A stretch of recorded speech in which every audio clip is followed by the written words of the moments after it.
तामुलपुर जिल्लानि भारत-भुटान सीमानि साखाथि ओनसोलाव हाग्रानि मैदेरा सुबुंफोरनि सायाव उदखार खालामगासिनो दं।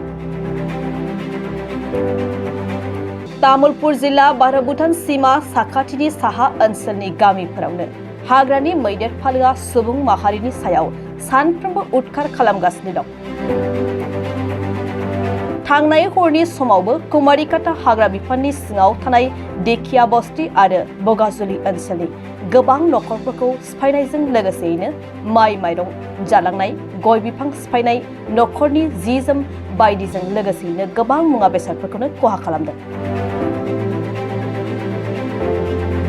हाग्रानि मैदेरजों उदखार खालामजानाय दुखुथिया नखरफोरखौ दारांगाजुलि बियाबनि एमसिएलए बिजितगिरा नार्जारिया खौरां लाखिनायजों लोगोसेयैनो बिथांमोननो जानाय लोंनायनि थाखाय एसेबाबो मदद खालामदों। एमसिएलए बिजितगिरा नार्जारिया देखिया बस्तियाव थांनानै हाग्रानि मैदेरजों न'-बां सिफायजानाय नखरफोरनो सिनि, दालि, थाव, सामब्राम बायदि मुवा बेसादफोरखौ अनसुंथाइ महरै हैनायखौ नुनो मोन्दों। तामुलपुर जिल्लानि भारत-भुटान सीमा ओनसोलनि गोबां गामिफोरावनो हाग्रानि मैदेरफोरा सानफ्रोमबो उदखार खालामगासिनो दं, जायनि थाखाय सुबुं माहारिनि गोसोआव गिखांनाय सोमजिदों।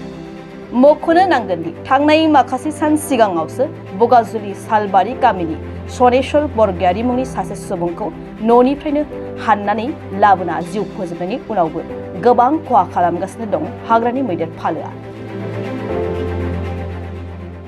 পরদিনা রাতি আমার এতে ফরেস্টে খেদি আনলাক বাবু হাতী বাবু আনি এফালে সোমাই গেল, ইয়াতে গুচি গেল। যাওঁতে তাতে মনে মনে চুপি আছে বাবুগিলা। পিছত 12টা বজাত ওলাই ঘৰ দুৱাৰ একদম 4টা ঘৰ ভাঙলাক। এতে আমাৰ ভাঙছে, আমাৰ লগৰ ঘৰৰ 4টা ভাঙি দিলাক। পিছত এতিয়া আজি ছাৰ আহিছে, আমাৰ বিজিত ছাৰ আহি কিনে অলপ সহায় কৰলাক।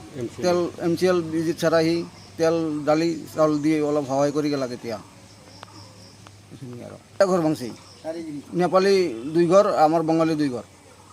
দেখিয়া বসছি বিনয়পুর। মোর বিজিত ছাৰ আহিছে মোৰ ঘৰত।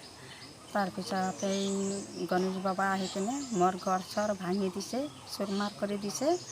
তাৰপিছত বিজিত ছাৰ আহি কিনে অলপ সহায় কৰি দিছে। অঞ্চলত তাৰমানে 4টা ঘৰ ভাঙি দিছে আমাৰ এইখিনিতে। 4টা ঘৰ ভাঙি দিছে। এতিয়া আৰু কিবা কিবি অলপ সহায় কৰি দিছে বিজিত ছাৰ। এইখিনি তাৰ নাহে জানি এইটো আৰু বিজিত ছাৰ জানি অলপ আলোচনা কৰি জানি দেয়, জানি ইফালে নাহে।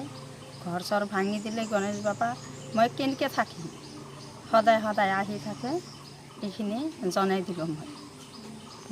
এইখিনি মোৰ ঘৰ আৰু আমাৰ ঘৰৰ ওচৰৰ একজন এই বাদলশীল আৰু ইফালে 2জন নেপালী ঘৰ, এই 4টা ঘৰ ভাঙি দিছে। যোৱা কালিৰ তাৰ আগৰ দিন ৰাতি 12:40